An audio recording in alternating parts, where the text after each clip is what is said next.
I feel like when you lose a family member, a lot of people will focus on the parents.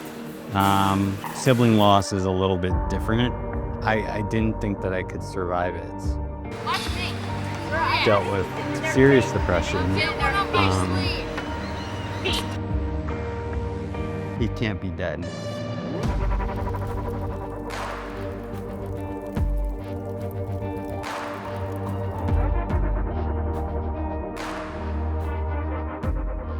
Growing up with Drew was really fun.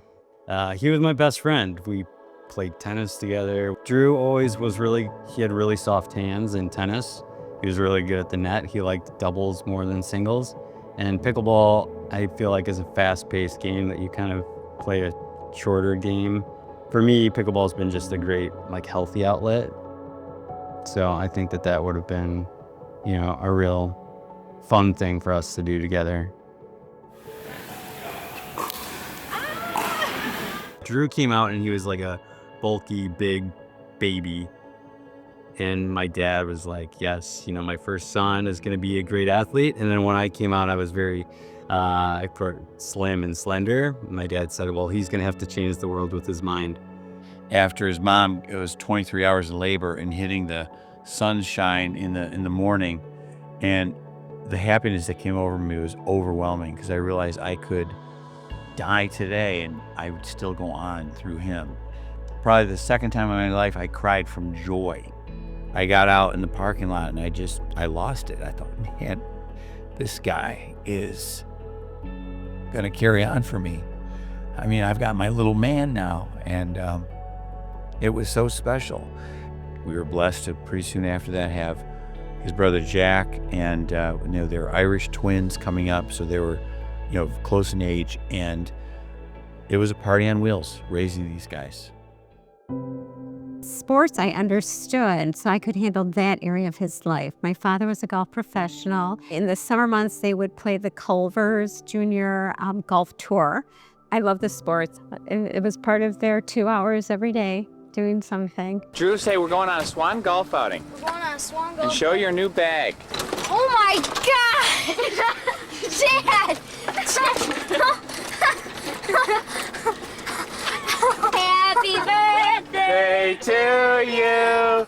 Happy birthday to you. Drew was struggling with substances for a couple of years. He had a sports injury. He broke his collarbone, and then he got his first prescription for Percocet. He was probably 19 years old, 18 years old, his freshman year of college.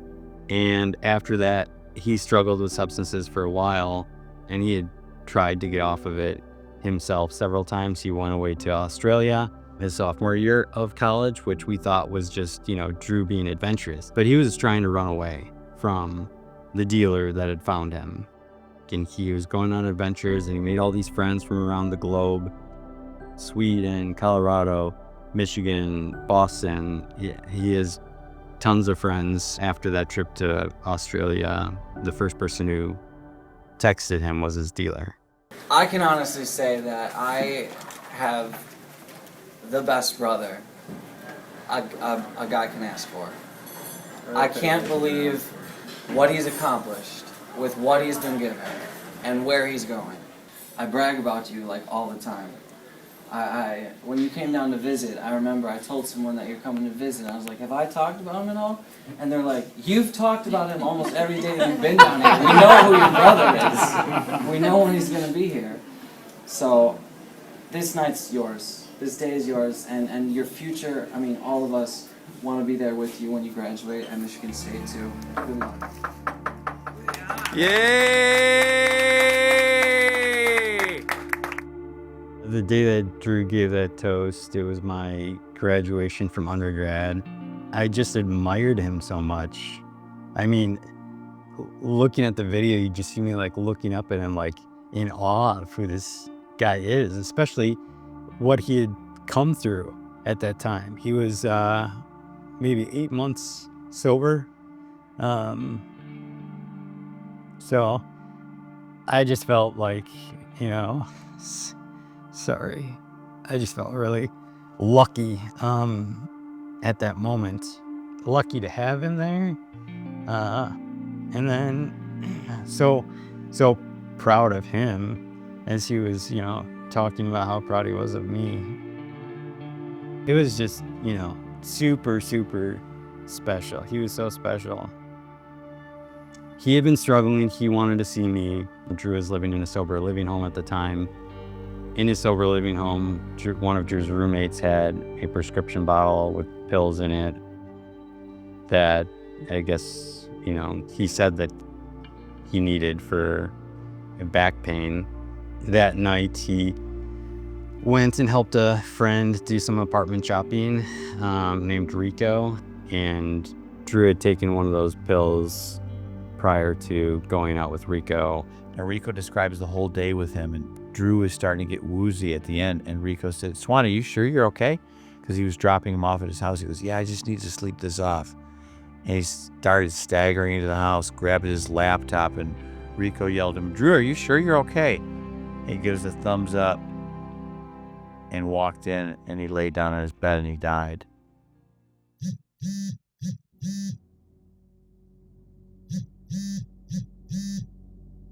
When I got the call from his friend Erwin the night of his passing, I didn't think that it was real. He can't be dead. And paramedics were on the scene. Erwin told me, he said, "Jack Drew's dead." And I said, "Are they doing CPR? Are they doing chest compressions? They can bring him back.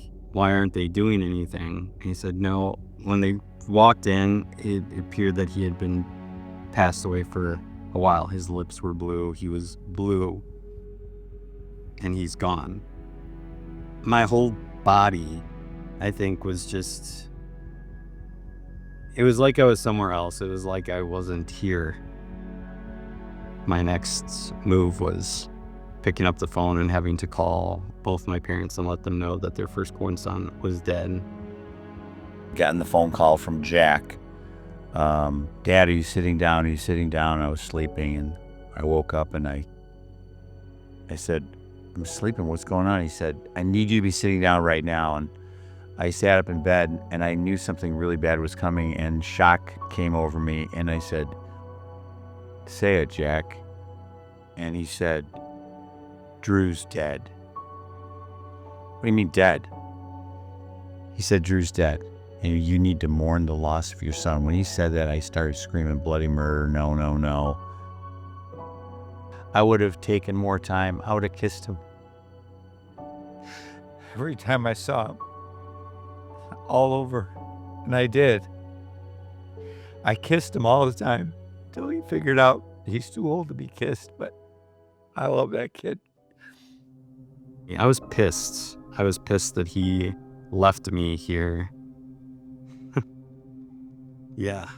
I feel like when you lose a family member, a lot of people will focus on the parents. Sibling loss is a little bit different. I didn't think that I could survive it. I dealt with serious depression. I fell into substance use myself. Really, really terrible place, because you kind of have survivor's guilt. It's like, why do I get to live? It's the worst thing I think for a family to have to survive through, and it affects not just like one person. It affects cousins, friends. I mean, a lot of people. I told Jack, I said, if heaven doesn't allow you to go up to someone and punch him in the face, it won't be heaven to me, because that'll be the first thing I do to this kid when I see him, for leaving us here without him. We really miss him, We really wanted to finish out his life with this guy, but he was almost too good to be true. This kid, he really was. Certainly fentanyl destroys entire families. It destroys careers, and it destroys marriages. It destroys hearts. Like, it breaks hearts. Grief can only be experienced alone. And there was no way in to Greg. There was no way in. And you have to make a choice. Like, how long is this going to last? And actually, I feel fortunate that I survived this tragedy and trauma, and that Greg did too. This is the biggest problem in America by far. It's the biggest problem in this state. Look at these numbers of famous deaths: drunk driving, the 9/11 attack, COVID deaths under the age of 30, childhood cancer. You can even tack in cancer up to the age of 39. All in. Vietnam War deaths, 58,000 in the Vietnam War. Global plane crashes since 2006. Take all these famous deaths, add it up, it's 94,000. That's less than 1 year worth of death in 2023. 4 of us got together on a Zoom call and just talked about what are we going to do about this. We had in common that we'd lost our kids and that this is slaughtering America's youth. We need to do something. And that's how Fentanyl Fathers was really born. I went into a really bad depression for a long time, and I was able to come out of it by talking to other students about it, making sure they don't go near an unprescribed pill, that they're aware of the dangers of fentanyl. 5 in 10 pills or any illicits on the street are laced with fentanyl and will kill you dead the first time that you use it because you're not tolerant to the medication. It's super potent. And if you survive the first time, it's super addictive. You may go through withdrawal. You may want that substance again. And the second time will kill you, or the third time. It's the #1 killer for Americans 18 to 45. But it's also huge spikes in the adolescent population, which is why our organization saw that it's so important to get in front of kids. Sharing Drew's story with kids is saving lives. It's saving kids' lives. It's saving future families from experiencing the grief my family has experienced. Nobody should have to go through this. How I deal with it is, in this life, making sure no other parent has to go through what I've gone through, his father's gone through. I've had so many people who have been there for me, and there is a way through it. Pickleball is a great coping skill for me. Being in nature, going to movies, healthy activities, making a positive difference in the world, positive difference in the lives of young people, warning people about fentanyl, connecting with families is how you can hold on to, your own sobriety. I think part of the healing is sharing. I think the more that I shared my brother's story, I talk less about what happened and more about who he is. He isn't defined by what happened to him. He's defined by what I do, how he made other people feel, and the impact that he made on the world, which is a beautiful thing.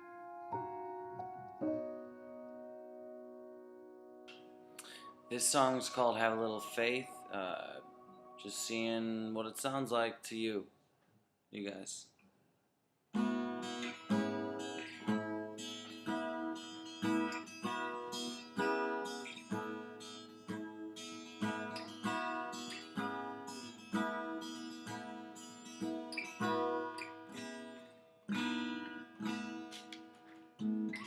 So many people worry about tomorrow. What about today? Things we can't afford, so all we do is borrow. Who said to live this way? Oh, have a little faith in things you cannot explain. They don't need explaining. Have a little faith.